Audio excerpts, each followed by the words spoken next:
À tous et à toutes. Donc ce soir, donc comme on a dit, on va faire le message sur le retour aux racines et au Mashiach. Alors c'est une étude importante qui, que je vais vous donner. Donc c'est ce que Dieu m'a mis à cœur. Évidemment, tout est à sujet aussi de discussion. Parce que le but, c'est vraiment arriver à ce retour. Mais le problème, justement, c'est par rapport aux interprétations qui peuvent être faites sur le retour. Voilà. Alors, il y a des concepts que j'ai inclus dans cette étude qui ont déjà été évoqués dans des études précédentes. Et vous pouvez revoir les titres des études en haut des PowerPoint. Donc, voilà. Alors, pour commencer, on va parler au niveau historique. Au tout début, les disciples de Yeshua et tous les Yehudim, les Juifs, priaient ensemble dans le temple, dans le lieu qu'Adonai avait choisi. Ça, on avait vu ensemble dans l'étude Église et synagogue. Et on avait vu dans Deutéronome 12.5 que c'est Adonai, Elohim, qui avait dit « Vous viendrez là où je mettrai mon nom ». Et on a vu aussi que dans la Torah, que tout le culte se faisait autour du temple.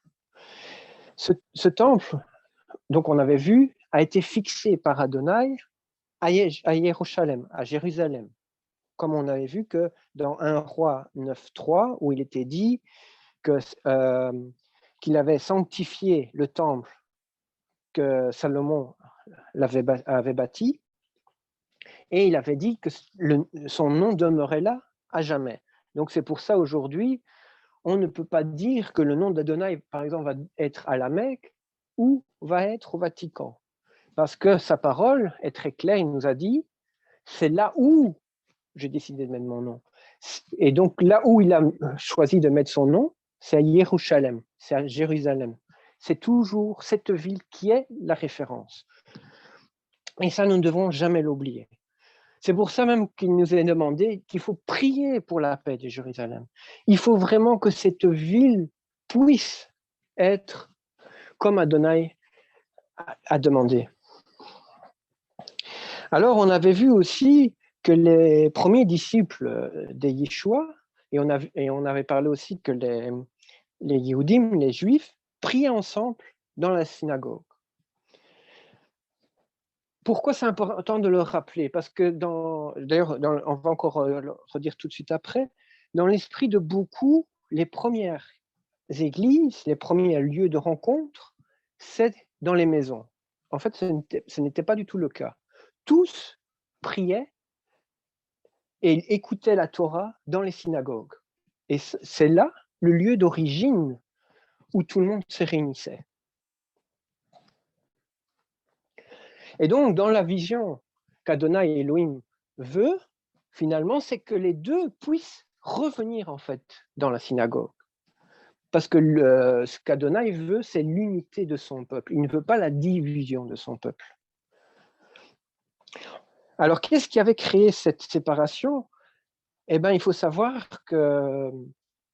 quelques années après la période de Yeshua, il y a eu des faux messies qui se sont présentés. Donc par exemple, Bar Korba, qui s'était proclamé aussi messie.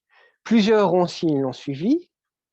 D'ailleurs, vous voyez sur la gauche même qu'il y a même eu une pièce de monnaie qui a été distribuée pour faire les paiements en Judée par rapport à Bar Korba, parce qu'il avait été accepté comme messie. Et évidemment, ce qui était faux, d'ailleurs même la parole nous avait dit au sujet des faux messies, donc ici on voit dans Acte 5, 35 au 39, il nous est dit, puis il leur dit, hommes, femmes, israélites, prenez garde à ce que vous allez faire à l'égard de ces gens, donc tous ceux qui prétendent être des prophètes, des messies, car il n'y a pas longtemps qu'apparu Teudas, qui se donnait pour quelque chose et mit ce raillement environ 400 hommes. Il fut tué, et tous ceux qui l'avaient suivi furent mis en déroute et réduits à rien. Donc Teudas, c'était aussi quelqu'un qui avait égaré aussi le peuple. Après lui parut Judas, le Galiléen. À l'époque du ransomment, il attira du monde à son parti, et il périt, ainsi que tous ceux qui l'avaient suivi furent dispersés. Maintenant je vous le dis, ne vous occupez plus de ces hommes et laissez-les aller. Si cette entreprise ou cette œuvre vient des hommes, elle se détruira. Donc là, il parle des vrais disciples. Maintenant, on parle des vrais disciples de Yeshua parce qu'on a comparé donc ces faux messies avec Yeshua. Et on avait dit, regardez, pour les deux premiers qu'on a cités, ils ont été tués et les gens ont été dispersés. C'était fini. Et ici, on nous dit, voilà, mais si elle vient de Dieu, vous ne la détruirez pas. Ne courez pas le risque d'avoir combattu contre Dieu. Et on voit même que ce message a été vrai finalement. Pourquoi? Parce qu'aujourd'hui, des disciples de Yeshua, il y a encore. Ils sont toujours présents, ils sont toujours actifs. Et donc, on voit indirectement que cet homme a fait quelque part une sorte de prophétie en disant, regardez, si ça ne vient pas de Dieu, ce sera fini. Mais si ça vient de Dieu, on ne pourra rien faire contre ça. Ça va toujours être actif, ça va toujours continuer, ça ne va jamais se dissiper. C'est ça que nous voyons actuellement. Alors, on avait parlé de la destruction du temple, parce que la Judée il y a eu des rébellions, les Romains avaient essayé de reprendre le contrôle, ils ont détruit le temple, ils ont mis le peuple en dehors même de la Judée. Et c'est entre autres pour ça qu'après, il y a eu un avis négatif du côté des pharisiens contre contre l'acceptation de tous les textes qui parlent du Mashiach. Il y a certains textes qui n'ont plus, qui a été un peu étouffé afin justement de ne plus avoir cet esprit de rébellion. Parce que souvent dans la tête des gens à l'époque, Mashiach est lié avec celui qui va venir nous sauver. Sauver de quoi? Là, c'était de l'oppression romaine, comme à l'image de Samson, qui avait libéré le peuple contre les Philistins. Et donc, dans l'esprit des gens, il y avait cette idée que Mashiach allait aussi libérer les Juifs contre l'oppression romaine. Voilà. Et c'est pour ça qu'on a un peu étouffé le concept de Mashiach pour éviter justement une nouvelle rébellion, afin qu'il ne ressort pas comme un autre Bar Korba ou d'autres prétendus Messie.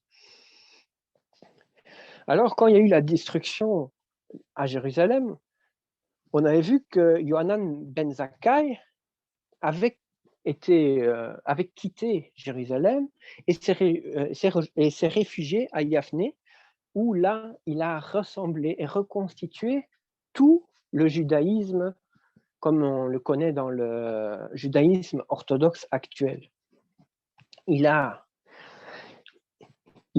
C'est là-bas qu'on a commencé à écrire toutes les traditions pharisiennes. C'est là-bas qu'on a reconstitué donc un Sanhédrin après la destruction de Jérusalem. C'est là-bas aussi qu'on a fait voter cette prière. On avait vu la fois passée la bénédiction des hérétiques, qui a été mal pris par les disciples de Yeshua, parce que c'était justement une bénédiction entre membres qui maudissait les disciples de Yeshua. Qu'est-ce qui s'est passé? Ça a créé la première scission. Cette scission, quelles conséquences qu'il y a eu? On a vu que les disciples de Yeshua ont quitté les synagogues. Et on a vu aussi donc que, comme je viens de vous dire, il y a eu, avec ce Sanhédrin, l'instauration du calendrier pharisien, qui est maintenant le calendrier orthodoxe, comme il est utilisé, vous connaissez. Et ils ont également interdit des textes grecs de la Bible, comme la Torah, qui est appelée la traduction des Septante, qui est en fait cette traduction, un texte grec qui avait été écrit avant l'époque de Yeshua, mais qui a été rejeté parce que les pharisiens voulaient conserver l'unité, mais juste à travers une Torah écrite en hébreu, plus avec un texte grec. Il faut savoir qu'avant cette réforme par les pharisiens, la Torah était lue dans les deux langues, en grec et en hébreu. Par exemple, Étienne était un juif énélite, donc un juif qui parlait le grec, et évidemment ne savait pas lire la Torah en hébreu. Alors je ne dis pas que ceux qui ne lisaient pas la Torah en hébreu n'avaient pas le Saint-Esprit, n'avaient pas la Ruach HaKodesh, et je ne dis pas aussi qu'il y avait la supériorité entre ceux qui savaient lire l'hébreu et ceux qui ne savaient pas lire l'hébreu. Évidemment, comme on avait déjà parlé ensemble la fois passée, le principal, c'est d'avoir cette communication avec le Créateur. Le Créateur, c'est lui qui a écrit, qui a donné cette Torah. C'est lui qui sait quels sont ses principes. Nous pouvons nous tromper dans les traductions, nous pouvons nous tromper dans les interprétations, mais si nous sommes conduits par la Ruach, nous n'allons pas faire ces fautes-là. Évidemment, c'est vrai qu'on a remarqué dans les écrits en hébreu, il y a beaucoup d'explications, beaucoup de compréhension qui est perdue à cause, qui est gardée en hébreu, mais qui est perdue dans le grec et dans les autres langues à cause justement de ces traductions. Dans les écrits de la Brit Hadasha, les textes que nous avons actuellement, ce sont des textes grecs. Alors, c'est un grec un peu spécial parce qu'on parle du grec Kouan. C'est un grec, mais on va dire parlé par les gens. Mais ce n'est pas tout à fait vrai. Parce que les chercheurs ont fait des recherches et ont trouvé que finalement, le grec qui est utilisé est un grec qui est sorti directement de l'hébreu. Et il y a des termes que nous ne retrouvons pas dans le grec à l'époque qui ont été créés spécifiquement pour l'utilisation des versions grecques de l'évangile, de la Brit Hadasha, de la Bessora.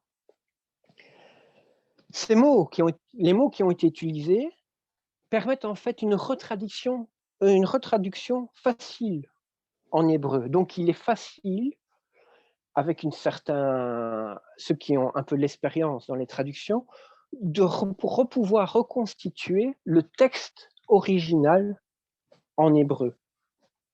C'est pour ça, maintenant, on peut retrouver des prières que Yeshua a fait en hébreu et a enseigné, comme la prière de Notre Père, qui a été perdue de l'hébreu, mais qu'on sait le reconstituer grâce à ce grec. Alors, il y avait aussi des livres qui ont été rejetés, on avait vu aussi, comme les livres apocryphes. Pourquoi ces livres apocryphes ont été rejetés? Mais entre autres, parce que dans ces livres apocryphes, il y a certains passages, justement, on met l'accent sur le Mashiach. Et ça ne pouvait pas passer. Il y avait aussi l'accent sur un certain calendrier qui ne plaisait pas non plus donc aux pharisiens. Et alors, il y avait aussi des textes qu'on a retrouvés qui étaient en grec. Et ça ne plaisait pas non plus. Donc, tout ce qui ne correspondait pas à la vision pharisienne a été mis de côté. Les pharisiens ont mis donc l'accent sur le Talmud. Donc, on avait vu aussi que, donc ici, je vous ai remis le passage qu'on avait vu la fois passée. Dans la compréhension pharisienne, il nous avait dit ceci. Moïse a reçu la Torah au Sinaï et l'a transmis à Josué. Josué aux anciens et les anciens aux prophètes et les prophètes aux hommes de la grande assemblée. Ils ont dit 3 choses. Soyez patients dans l'administration de la justice, élevez de nombreux disciples et dressez une clôture autour de la Torah. Et donc ici, selon la compréhension, il nous est dit que Josué a donné directement aux anciens. Et c'est pour ça que les anciens, qu'on appelle aussi les sages d'Israël, ont une autorité, alors jusqu'à aujourd'hui, pour la transmission des traditions. Voilà. Et parce que selon la tradition, justement, il nous est dit que toute la tradition, les traditions orales ont été gardées, ont été donc répétées de l'un à l'autre, que ce n'est jamais coupé et qu'elles ont été préservées jusqu'à aujourd'hui. Évidemment, à l'époque où ils ont fait donc la réforme à Yaphné, ils ont après commencé à écrire donc le Talmud. Donc avec la Mishnah, la Gemara. Ça, on pourra encore en reparler si vous le souhaitez plus tard. Alors, ce qui est intéressant aussi, j'avais trouvé un petit texte ici où il nous dit ceci. Donc, par rapport justement à des réfutations par rapport talmudique et tout ça, il nous dit ceci. Ce jour-là, Rabbi Eliezer présenta toutes les réfutations possibles aux arguments de ses collègues, mais ils les rejetèrent. À bout d'arguments, Rabbi Eliezer courut à des moyens surnaturels.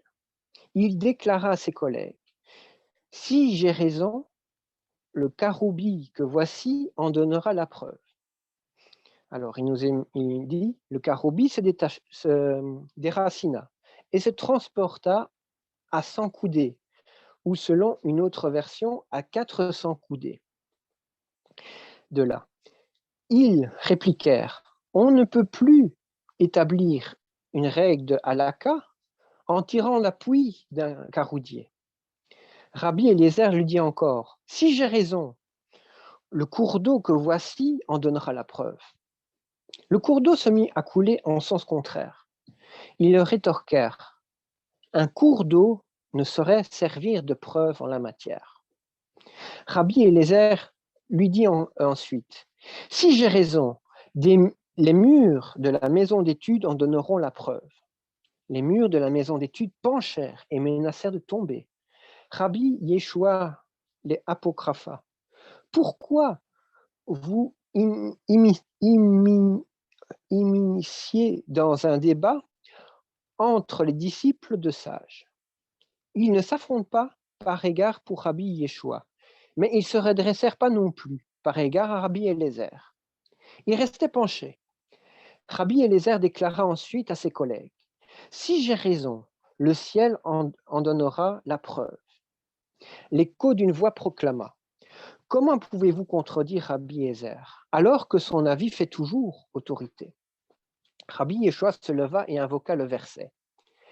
Elle, entre crochets, la Torah, n'est pas au ciel. Quel est le sens de la formule? Elle n'est pas au ciel. Rabbi Yimeria explique. Les sages déclarent, au Saint béni soit-il, puisque la Torah a été donnée au mont Sinaï, nous ne tenons pas compte de l'écho d'une voix ou de toute révélation prophétique pour la fixation d'une halakha. Car tu as déjà écrit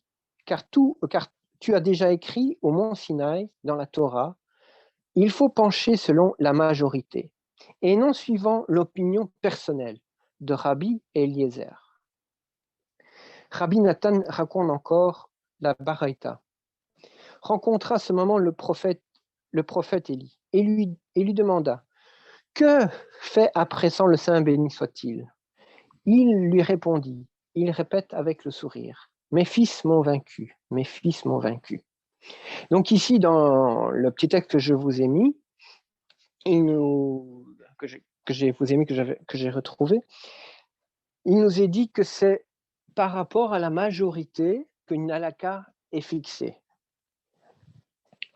Et pas par rapport à ce que donc les prophètes pouvaient être fixés, parce qu'ils disent que tout avait déjà, que la Torah avait été donnée, et que dans la Torah, c'est bien que c'est noté que c'est selon l'avis de la majorité que la halakha est fixée. Voilà. Ici, il nous est dit aussi qu'il y avait la voix qui faisait entendre du ciel, où il dit comment pouvez-vous contredire Rabbi Eliezer alors que son avis fait toujours autorité? Ça fait un peu penser, cette voix qui fait entendre du ciel, comme on voit dans l'Évangile où on entend du ciel une voix qui dit « Celui-ci est mon fils », et auquel j'ai mis toute ma confiance. Donc, on pourrait dire avec ce passage que finalement, la voix qu'on entend du ciel ne fait pas non plus autorité pour l'installation d'une halakha. Et donc, par rapport à ces textes-là, beaucoup, actuellement, par exemple dans le courant karaïte, nous disent, regardez, avec des passages comme ça, nous ne pouvons pas prendre ce qui est dans le Talmud pour pratiquer notre foi. Pour les karaïtes, nous devons revenir donc juste à la Torah.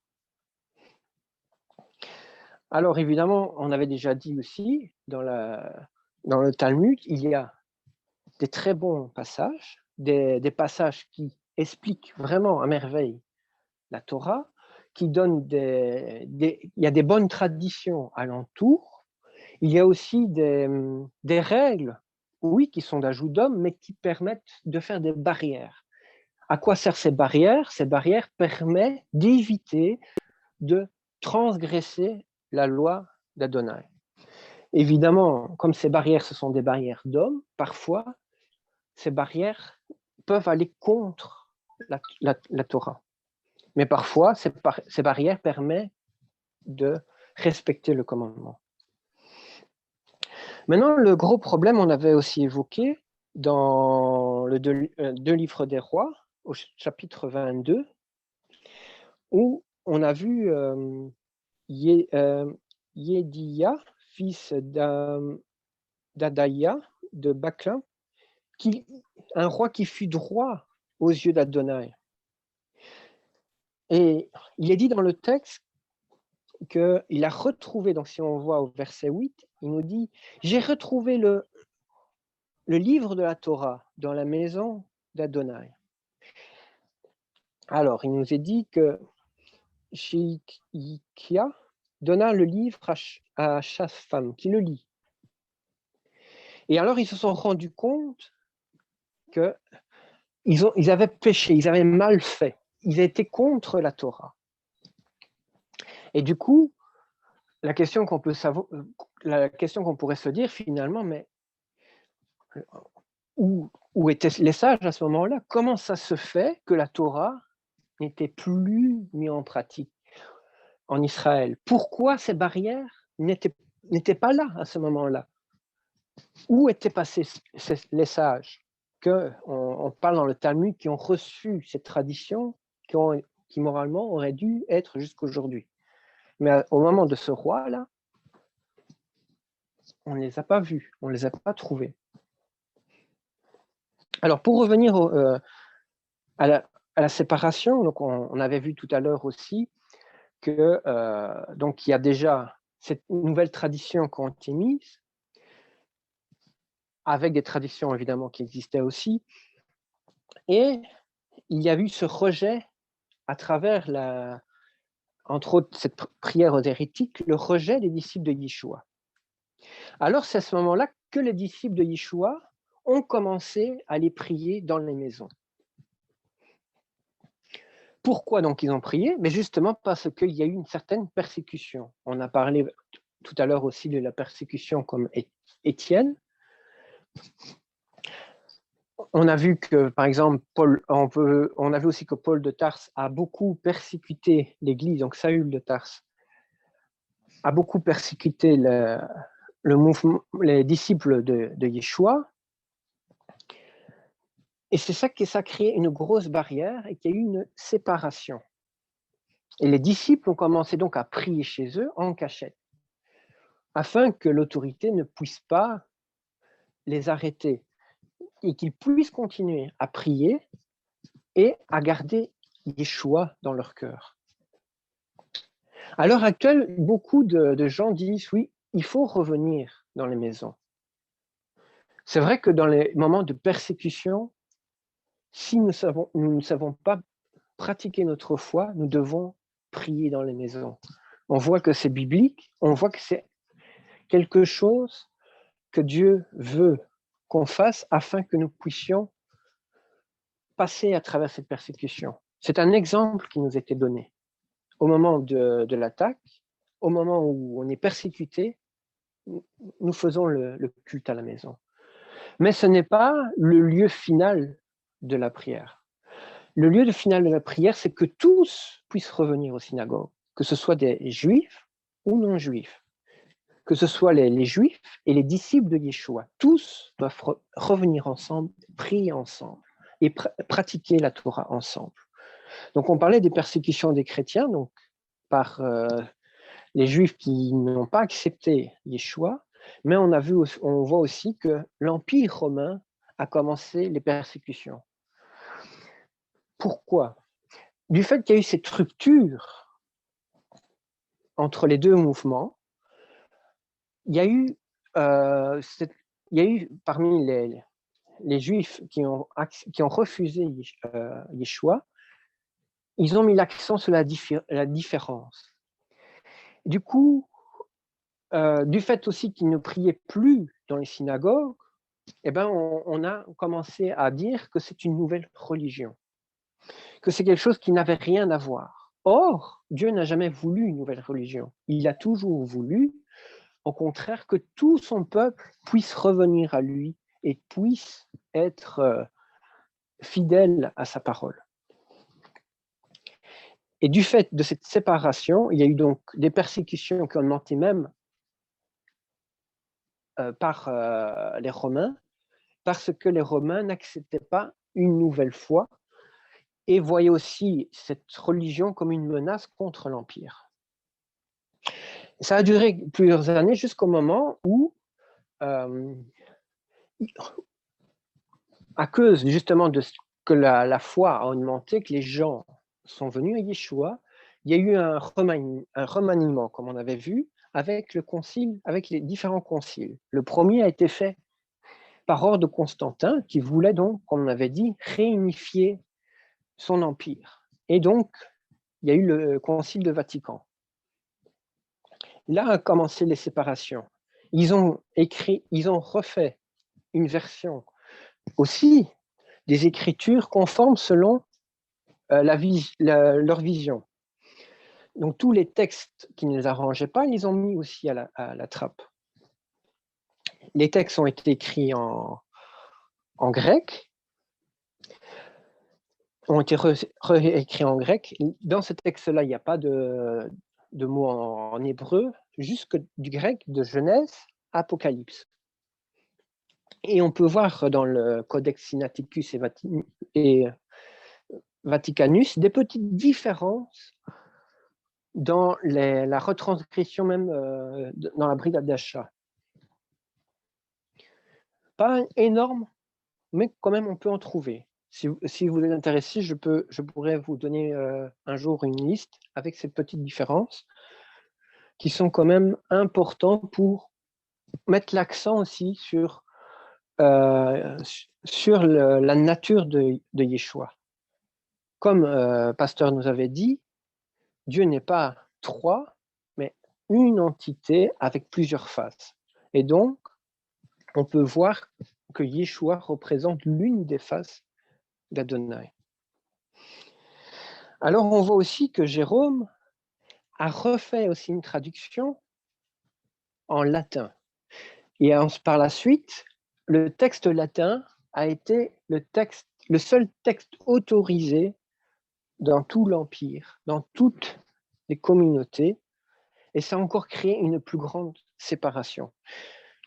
Évidemment, du fait que pas beaucoup de monde parlait le latin, surtout même à l'heure actuelle, beaucoup n'avaient plus accès à la parole d'Adonai.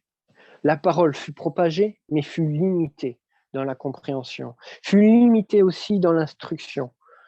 On a donné comme instruction ce qui arrangeait. C'est pour ça qu'à l'heure actuelle, certains vont dire, oui, finalement, le christianisme, surtout le catholicisme, est, par exemple, la religion du conquérant, donc celui qui va venir et qui va imposer. Mais or, la Bible, la Bible devait être transmise au monde, pas sous la forme que le catholicisme a imposée, mais aurait dû être transmis comme Yeshua avait demandé à ses disciples. Et ça, malheureusement, ça n'a pas été fait.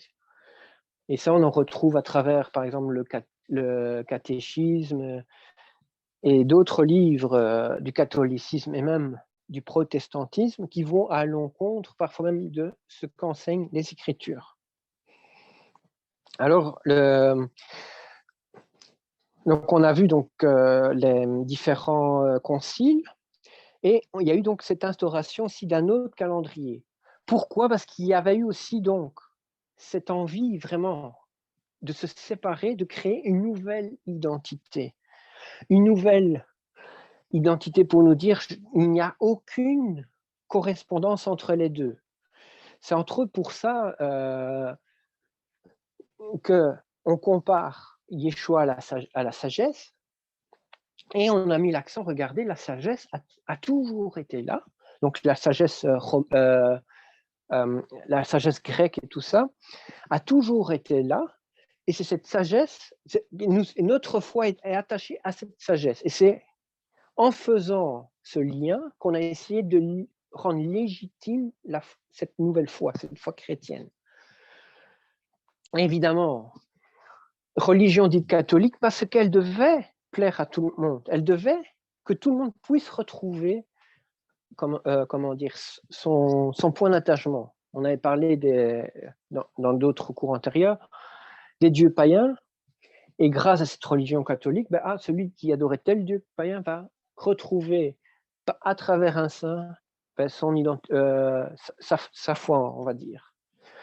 Entre guillemets aussi, on pourrait dire aussi que à travers aussi dans l'incorporation dans les Bibles catholiques du texte du Tanakh, que le juif pourrait retrouver,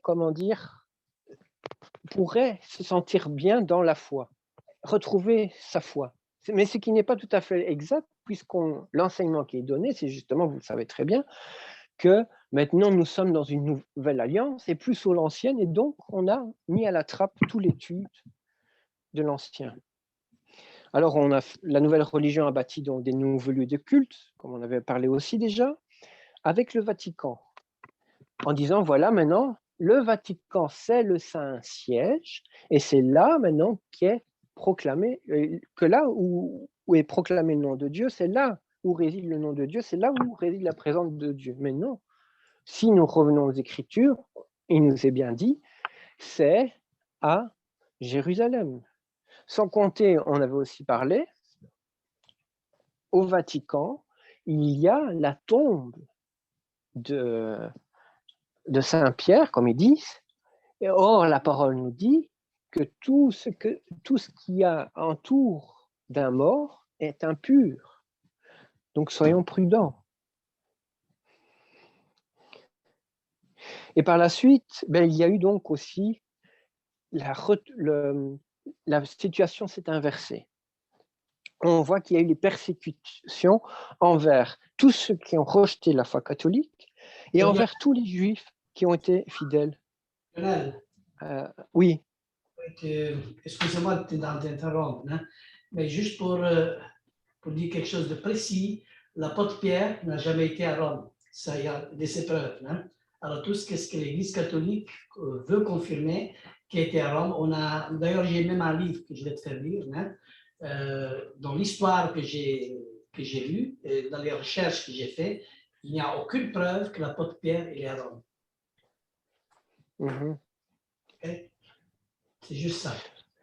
Mais ça fait partie du dogme de la tradition catholique. Évidemment, il n'y a personne qui a vérifié ça. Personne ne sait dire si c'est vrai ou pas. Pourquoi ils ont dit que justement Pierre était à Rome?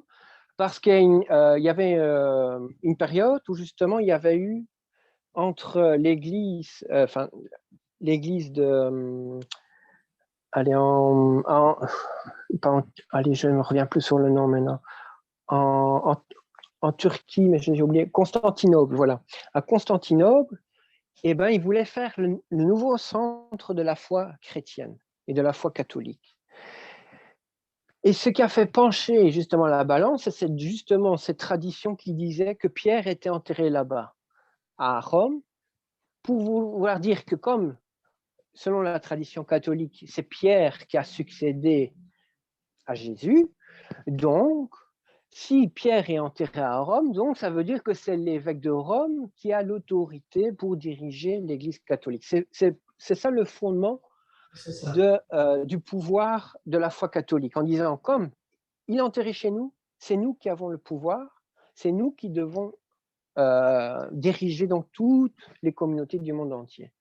Et c'est l'une des raisons que à Constantinople, ils n'ont pas accepté et ils ont commencé à avoir des séparations aux environs des années 1000, où il y a eu la séparation, la division totale entre les deux côtés. D'où il y a eu l'Église catholique en romain et l'Église d'Orient, qu'on appelle actuellement l'Église chrétienne orthodoxe. Voilà.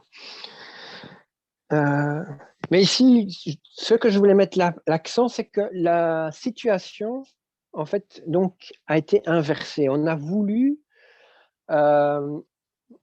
donc faire convertir tout le monde, soit de leur plein gré, ou soit de force, à cette nouvelle foi catholique. Et il y a eu donc tous ces... allez, maintenant c'est ce mot-là que j'ai perdu.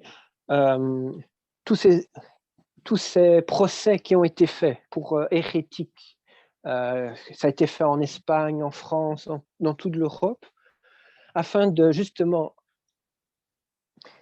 faire tuer ou faire torturer, ou soit essayer de force à faire accepter la foi catholique à tout le monde. Les Juifs n'ont pas été épargnés. Ils ont été aussi très, très fort persécutés. On voit par exemple en Espagne avec l'épisode la reine Isabelle d'Espagne, oui, qui a vraiment aussi chassé tous les Juifs d'Espagne. C'est pour ça aussi que la foi, qu'on dit la foi chrétienne, est mal perçue dans les communautés juives à cause justement du souvenir de ces persécutions. Alors, le pasteur parlait pour l'apôtre Pierre qui n'a jamais été à Rome.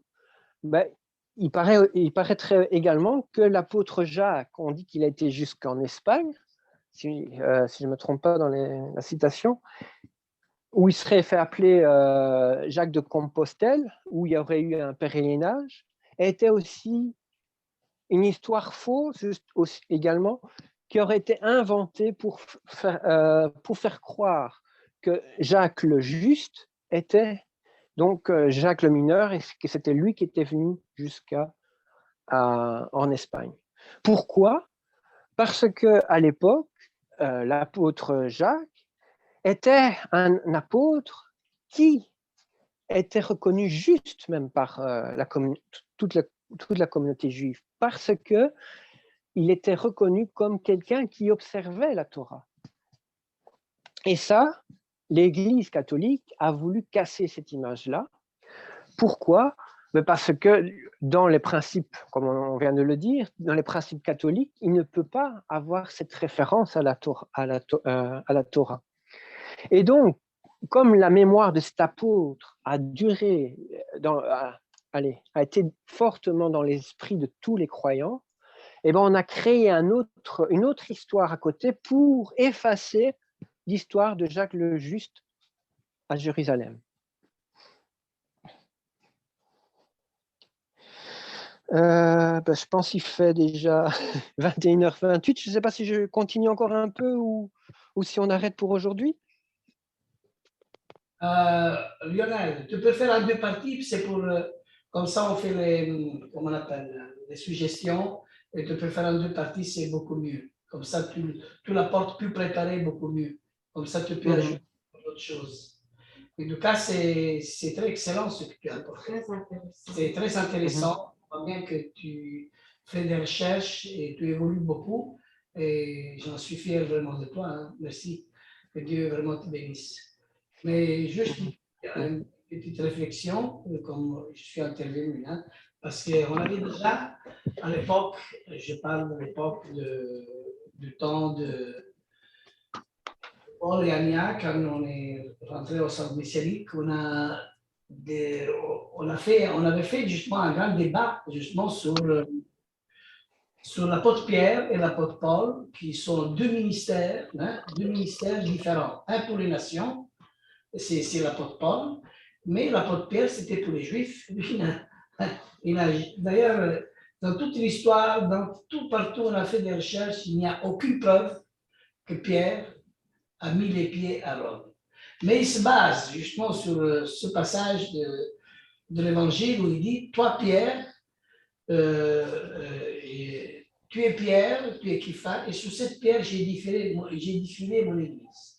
Alors, il faut bien comprendre ce passage. Ce passage veut dire, toi Pierre, hein, sous cette pierre, c'est-à-dire moi je suis la pierre, sous cette pierre qui est Yeshua, toi Pierre, tu vas édifier ma Keïla. C'est-à-dire Pierre, Kipha, il a mis la première pierre sous le fondement où la pierre angulaire c'est le Mashiach. Sous cette pierre, c'est pas Pierre qui l'appelle, mais sous cette pierre, sur moi. Alors, sur moi, c'est ça qui Yeshua il avait bien dit. Alors les catholiques ils ont pris, ils l'ont un peu déformé ce passage. Hein. Vous savez, j'ai étudié un peu toutes les dénominations, toutes les églises des baptistes, les calvinistes, toutes les listes qu'on peut dire, hein, les presbytériennes et tout ça, on a avec Pietro. C'est vrai que dans ce côté-là, il faut donner un coup d'œil aussi sur l'histoire de l'Église. Mais quand on parle de l'histoire de l'Église, alors il faut parler aussi des papes et des sous-papes, hein, et de tout ce qui sont passés dans l'histoire. Hein, qui est tout à fait différent de l'histoire d'Israël. Hein. Mais c'est vrai qu'il faut étudier l'histoire, il faut l'étudier, il faut approfondir. Mais comme moi j'ai un bon auditoire, hein, le lire, pour moi c'est un problème que je n'arrive pas avec mes yeux et je n'arrive pas à lire plus que 10 minutes. Mais j'écoute. Hein. Avec l'écoute, j'arrive assez à magasiner, on va dire. Hein. Mais à la force de réécouter, ça c'est bien. Mais c'est vrai qu'il faut toujours, comment dire, être comme les disciples de Béret pour voir si tout ça c'est conforme. Hein. Mais de faire de Pierre un pape qui n'a jamais été à Rome, alors ma famille dit, c'est déjà tous catholiques alors. Mais, tu sais, pasteur, il y a un écrit apocryphe classé chez les chrétiens. Je pense que c'est un écrit qui a été retrouvé dans la bibliothèque de Hammadi en Égypte, mais qui a été rejeté en disant que ce n'était pas un texte inspiré, et je le crois fortement. Parce que justement, ce texte, il y a plusieurs de ces textes qui ont été justement écrits pour justement rendre légitime la foi catholique, la foi chrétienne, après justement cette séparation. Et dans l'un des textes qu'on peut trouver dans cette bibliothèque, on va retrouver justement cette histoire où Pierre arrive à Rome et entre autres aussi le combat qu'il fait contre Simon le magicien. Et on voit même que les papes et les évêques ont finalement à la fin rejeté ce texte parce qu'ils se sont rendus compte que ce texte n'est pas correct. Mais maintenant, est-ce que le dogme, malgré que ce texte a été rejeté, mais comme je suppose qu'il a été connu par plusieurs à l'époque, est-ce qu'ils ont gardé ce dogme-là pour cette tradition-là qu'on retrouve dans ce texte-là pour rendre légitime? Ça, c'est possible, comme on avait vu aussi une fois, que dans un des textes, on voit aussi la lettre de Jésus à Pierre à Rome, justement pour la journée du dimanche, mais qui a été aussi mis de côté. Ou aussi la lettre, un passage où on voit que Marie, la Vierge Marie a été une femme exceptionnelle. On parle même de sa montée au ciel et tout ça. Mais on voit que ce sont des textes qui ont été rejetés, mais on voit que finalement les traditions sont quand même restées. Oui, il y a il y a plusieurs passages aussi qui sont ajoutés. D'ailleurs, ils ont fait un film. Si vous avez regardé le film Covadis, hein, c'est vraiment la personne qui a la force comme Hercule, on va dire, à la fin, qui avait un gros taureau dans l'arène et il a vraiment prié que lui puisse vraiment sauver la femme en question. Mais les martyrs qui étaient là et qui étaient bouffés par les lions, paraît que ça c'est une légende. Hein? Alors Pierre, il a été là pour parler, pour renforcer la foi de tous les premiers chrétiens, et en disant que aujourd'hui vous serez en paradis. Alors même Nérone, il a dit qui est cet homme, mais que Nérone n'a jamais vu Pierre. Alors il dit ça c'est Pierre, leur chef. Il faut voir un peu le film, hein? Mais c'est tout des inventions. C'est vraiment attention, vraiment on peut tomber vraiment dans les panneaux. Le catholicisme, c'est une religion qui a déformé complètement les racines de la parole de la Torah. Et il faut justement en donner cet enseignement pour que non seulement les catholiques, mais aussi les évangéliques, parce que les évangéliques qui sont encore des racines catholiques, qui reviennent à leurs racines. Sinon, on va dire des catholiques et des catholiques améliorés, on pourrait dire. Hein? Mais on ne peut pas dire parce que c'est un peu offensif. Mais nous, on est croyants en Yeshua, mais tous, on est croyants en Yeshua. Mais après, on se pose la question, parce que des fois, on peut avoir un Yeshua grec ou un Yeshua qui suit la Torah, et ça met trop de confusion aujourd'hui. Hein? Vous savez, ça, ce sont mes combats de bataille, hein, où je vais partout, où j'enseigne, et partout où je vais, toutes des questions semblables, pareilles, me sont données. D'ailleurs, j'ai aussi une préparation, on va dire, où l'Éternel m'inspire beaucoup dans tous ces passages pour éclaircir justement la foi des chrétiens. D'ailleurs, la seule voie, c'est la Torah, c'est Yeshua. C'est lui qui a la Torah, il a le nom de Mashiach. Il met en pratique les commandements de Dieu. Mais il faut aimer aussi les chrétiens. C'est ça. C'est pour ça qu'on est là. Il y a beaucoup de personnes qui sont pleines d'amour. Il y a plein de partout. J'en connais, ils ont le cœur pour Dieu. Mais il faut aller avec l'amour de Dieu, voulant dire, les choses peuvent changer, peuvent être différentes et peuvent être aussi comprises de cette manière. C'est pour ça que moi, je dis toujours, hein, je ne juge personne. Il y a ceux qui gardent le témoignage de Yeshua Mashiach. Et de ceux qui gardent le témoignage de Yeshua Mashiach, hein, tout le monde ne suit pas la Torah, mais ils gardent le témoignage de Yeshua. Ils ne comprennent pas les commandements. Il y en a ceux qui gardent les commandements. Et pour ça, c'est les deux branches de l'olivier. Mais une épouse qui est sans tache, sans ride, une épouse qui est irréprochable, qui est entièrement à l'image de Yeshua. Et si à l'image de Yeshua, c'est la Torah qui est à l'image de Yeshua, parce que lui, c'est la Torah. Et la Torah doit vibrer en nous. Et c'est pour ça que tous ces fragments de Torah que le peuple juif n'a pas reçus, qu'aujourd'hui ce sont des étincelles parpillées dans le monde, aujourd'hui rassemblent. Et tous ces étincelles, on a la même voix, le même cœur. Et aujourd'hui, Mishpacha, c'est ça. Justement, c'est pour ça que dans ce travail que j'ai reçu, justement, c'est d'avoir quelque chose de nouveau, d'aller de l'avant. Et chaque membre à Mishpara fait un travail magnifique. Et c'est c'est quelque chose qui se construit avec le temps, à travers les années. Moi, mettons, je vois l'évolution de Joël, qui, quand je l'ai connu, et maintenant, c'est le jour et la nuit. Aujourd'hui, il va à la synagogue, et donne il fait comme guide, il laisse même des questions, qu'est-ce que ça veut dire Israël et tout ça. Et voilà qu'il y a toute une préparation à faire. Et merci Seigneur pour ce travail que nous faisons. Je crois que c'était voulu de la part de Dieu de transpirer, Lionel. Tu vas nous le donner